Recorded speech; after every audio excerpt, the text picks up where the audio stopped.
بسم الله الرحمن الرحیم. زه ډي پی او لکی مروت تیمور خان تاسو ته لکی مروت خلکو ته مخاطب یم.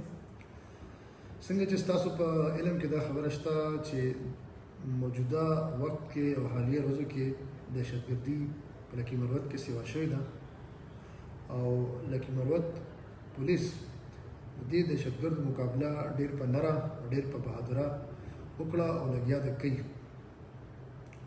او لکی مروت پولیس په دې جنگ کې د شهادتونو په شکل کې ډېر لوی قربانیانې پیش کړې. خو دا جنگ صرف د پولیس نه دی.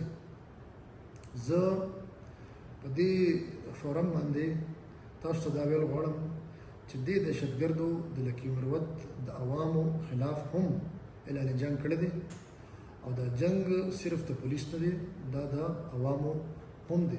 لہذا په دې فورم باندې تاسو ته ریکویسټ کوم، تاسو ته خواست کوم چې راځئ او په دې جنگ کې زمونږه مرسته وکړئ. زه په دې فورم د لکی مروت ټول قومي مشرانو ته دا خواست کوم چې رايوځای شئ، کښېنئ او په هر کلي کې یو امن کمیټي جوړه کړئ او دا امن کمیټیانې موږ سره رجسټر کړئ. زمونږ به پوره کوشش شي چې دې امن کمیټیانو سره امداد وکړو، دا فیسیلیټیټ کړو او زما پوره یقین دی چې کله پولیس او عوام رايوځای شي او یو یونایټډ جنگ د دې خلکو خلاف وکړي نو انشاءالله موږ به بیا په لکی مروت کې دهشتګردي ختمولو کې کامیابي وکړو. ډېره مننه، مهرباني. السلام علیکم.